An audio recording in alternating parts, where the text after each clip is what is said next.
Ne işin var senin? Tidak lama, Janet tiba di sana. Ia pun melihat Bulbul yang berbicara dengan Omer. Janet pun bertanya pada Bulbul, "Apa yang kamu lakukan di sini, Bulbul ah?" Bulbul menjawab dengan marah, "Aku membawa Pangeran Mustafa ke sekolah dan bertemu dengannya ketika aku akan kembali.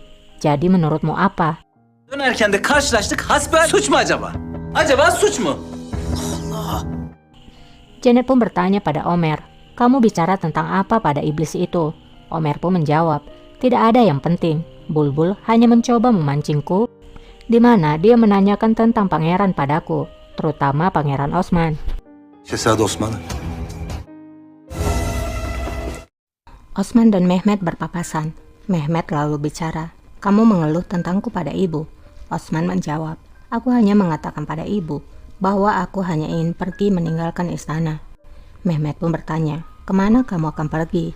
Osman pun menjawab, "Jika raja menganggap ini pantas, aku akan pergi ke Sanjak. Dengan begitu, kamu bisa menyingkirkanku." Jackson. Kembali pada Kosem. Ia kini sudah memegang buku tentang pangeran. Kosem memeriksanya dan berkata, Safia Sultan memiliki pangeran yang lain. Hachi pun menjawab, "Ya, benar, dan namanya adalah Yahya. Tapi dia sangatlah muda. Ketika Sultan Mehmet naik tahta, semua saudaranya dieksekusi. Mereka adalah 19 orang pangeran. Salah satu dari mereka adalah anak kecil yang malang." Kosem pun menjawab, "Pangeran itu belum meninggal, Hachi A. Dia masih hidup." Hachi pun menjawab, "Bagaimana bisa? Aku berada di pemakaman itu. Aku berada di sana ketika mereka dikuburkan." Kosem pun menjawab, "Safia Sultan membuat anak itu menyelinap keluar. Sekarang Safia ingin menobatkannya." Hachi pun menjawab, "Itu tidak mungkin." Kosem pun diam, tidak ingin menjelaskan apapun lagi. Aman Allah'ım. Sultanım. Hachi pun kemudian bertanya, "Kalau begitu, siapa dia? Di mana dia?" Kosem pun menjawab, "Iskender." İskender. Di sisi lain, Halime masuk ke ruangan putranya, namun ia tidak melihat Mustafa di sana. Ia pun bertanya pada pelayan yang ada di sana, "Di mana Pangeran Mustafa?" Pelayan itu pun menjawab, "Pangeran Mustafa sedang berjalan-jalan bersama Pangeran Osman." Kime çıktılar sultanım? Eyvahlar olsun sultanım. Menekse pun menjadi cemas dan berkata, "Kalau pangeran belum meminum obatnya hari ini." Halime pun marah dan berkata, "Apa yang kamu katakan? Mengapa kamu tidak memberikannya obat? Bagaimana jika Osman menyadari keadaan Mustafa?" Menekse pun hanya bisa diam, karena itu memanglah kecerobohannya. Demin durumunu fark ederse. Dilrubah pun berkata, "Jika seseorang mengetahuinya, maka kita akan dalam masalah." Terlihatlah Osman dan Mustafa sedang berjalan bersama keluar. Hava ne güzel. Osman berkata, "Lihatlah cuacanya sangat bagus, pangeran. Bukankah ini sangat baik kita datang kemari kan?" Mustafa menjawab, "Itu memang benar." Osman pun berkata lagi, "Hari ini kita akan pergi ke tempat harta karun bersama, karena di sana ada banyak buku. Kita akan membacanya dan membicarakannya." Birlikte bakıp konuşuruz. Di sana ada kolam kecil. Mustafa pun menyentuh air itu, dan tiba-tiba Pinhan muncul lagi. Balıklar Adem. Pinhan berkata, "Ikan sama seperti manusia. Mereka sama banyaknya seperti subjekmu.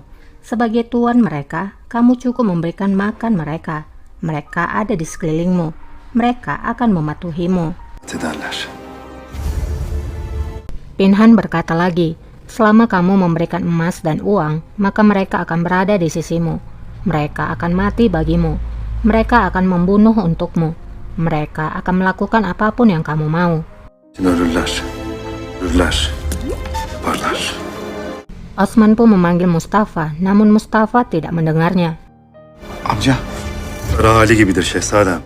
Mustafa terus memberikan makan ikan itu dan mendengarkan Pinhan yang berbicara. Mustafa tanpa sadar memberikan koin emas pada ikan-ikan itu. Osman merasa aneh dengan koin emas yang ditebarkan oleh Mustafa. Pinhan terus bicara dan berkata, "Ikan sama seperti manusia, pangeran. Beri mereka makan, maka mereka akan mematuhimu, melindungimu." Korusunlar sizi. Osman berkata, "Paman, apa yang kamu lakukan?" Mustafa pun menjawab, "Aku memberikan makan ikan Osman." Meskipun merasa aneh, Osman hanya diam saja. Osman.